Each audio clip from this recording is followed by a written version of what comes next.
எல்லாருக்கும் வணக்கம். இன்றைக்கி என்ன பார்க்க போகிறோம்னா, நம்மள பலரும் மறந்து போன ஒரு பாரம்பரிய உணவு தான். அது என்னென்னு பார்த்தீங்கன்னா, சோத்துக்கத்தாழை குழம்பு. சோத்துக்கத்தாழையை கட் பண்ணி இந்த மாதிரி நல்லா 6-7 தண்ணி ஊற்றி வாஷ் பண்ணி வச்சுக்கணும்.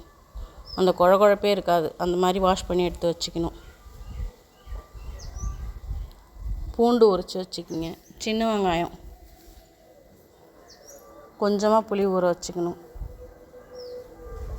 தாளிக்கிறதுக்கு தேவையான வடகம், தக்காளி ஒன்று கட் பண்ணி வச்சுருக்கேன், கருவேப்பிலை, தாளிக்கிறதுக்கு நல்லெண்ணெய். வாங்க எப்படி செய்யலான்னு பார்க்கலாம். அடுப்பில் சட்டியை வச்சு தாளிக்கிறதுக்கு தேவையான அளவு எண்ணெய் ஊற்றிக்கணும்.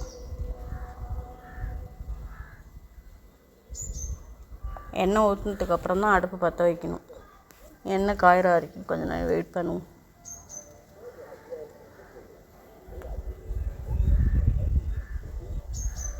எண்ணெய் நல்லா காஞ்சிருச்சு. நம்ம தாளிக்க எடுத்து வச்சுருக்க வடகத்தை அதில் போடலாம்.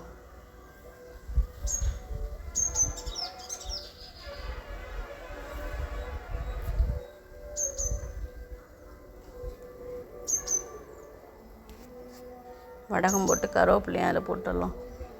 கருவேப்பிலை பொரிஞ்ச உடனே சின்ன வெங்காயம் கட் பண்ணி வச்சுருக்க அதில் போட்டுடலாம். சின்ன வெங்காயம் முக்கால்வாசி வதங்குற வரைக்கும் நல்லா வதக்கணும். நல்லா வதங்கினதுக்கப்புறம் நம்ம உரித்து வச்சுருக்க பூண்டையும் அதில் போட்டுடலாம். பூண்டும் வெங்காயமும் நல்லா வதங்கணும். அப்போ தான் குழம்பு நல்லா டேஸ்ட்டாக இருக்கும். நம்ம வதக்காமே போட்டோம்னாக்கா பச்சையாக இருக்கும், டேஸ்ட் நல்லா இருக்காது. தக்காளியை போட்டுடலாம். அதில் தக்காளி வெங்காயம்லாம் வதங்கிறதுக்கு கொஞ்சமாக உப்பு போட்டுக்கலாம். அதில் நல்லா வதக்கி விட்டுட்டு குழம்புக்கு தேவையான அளவு மிளகாத்தூள்,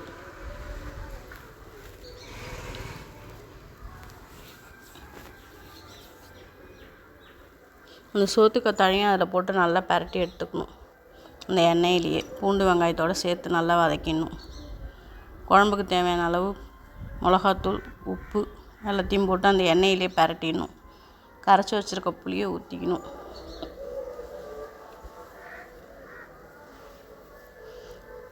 புளியை ஊற்றி நல்லா எல்லாத்தையும் ஒன்றா கலந்து விட்டு மூடி போட்டு கொஞ்சம் நாளைக்கு கொதிக்க வைக்கலாம்.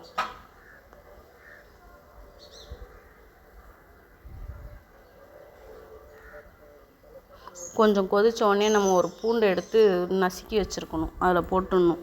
அந்த வாசனை அப்போ தான் நல்லாயிருக்கும். பூண்டு நசுக்கி போட்டோம்னாக்கா குழம்புக்கு டேஸ்ட் இன்னும் கொஞ்சம் கூட இருக்கும். கொஞ்சம் நாளைக்கு கொதிக்கிட்டும். அடுத்தது உருளைக்கிழங்கு பொடி மாஸ்.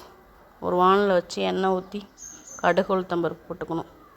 கடுகு உளுத்தம்பருப்பு பொரிஞ்ச உடனே பச்சை மிளகாய், இஞ்சி, கருவேப்பிலை கட் பண்ணி வச்சுருக்கதை அதில் போட்டுக்கலாம். கடலப்பருப்பும் காஞ்ச மிளகாயும் போட்டுக்கலாம். கடலப்பருப்பு நல்லா பொரியணும். நல்லா பொரிஞ்ச உடனே அடுத்து நம்ம கட் பண்ணி வச்சுருக்க வெங்காயத்தையும் அதில் போட்டுடலாம். பெருங்காயத்தூள் கொஞ்சம் போட்டுக்குங்க, நான் உருளைக்கிழங்குன்றதுனால. வெங்காயம் நல்லா வதங்கணும். வதங்கினதுக்கப்புறம் கொஞ்சமாக மஞ்சத்தூள், நம்ம மசிச்சு வச்சுருக்கிற உருளைக்கிழங்கு அதில் போட்டு நல்லா பரட்டிக்கணும். அதுக்கு தேவையான அளவு உப்பு நல்லா பரட்டி விட்டுக்கணும். உருளைக்கிழங்கு ரொம்ப மாவு மாதிரி மசிச்சிடாமல் கொஞ்சம் கொஞ்சம் உருளைக்கிழங்கு பெருசு பெருசாக இருந்தால் தான் சாப்பிடக்குள்ள நல்லாயிருக்கும்.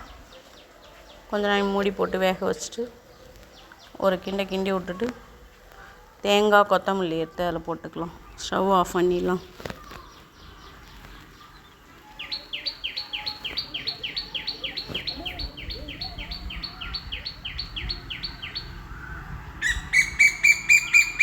அவ்வளோதான், ரெடி ஆயிடுச்சு. வாங்க சாப்பிட்லாம். சுட சுட சாதம் வச்சதில் நல்லெண்ணெய்யோ நெய்யோ ஊற்றி இந்த குழம்ப ஊற்றி இந்த பொடி மாஸ் தொட்டுட்டு சாப்பிட்டிங்கன்னா அவ்வளோ அட்டகாசமாக இருக்கும். நீங்களும் செஞ்சு சாப்பிட்டு பாருங்கள். எப்படி இருக்குதுன்னு கமெண்ட் பண்ணுங்கள்.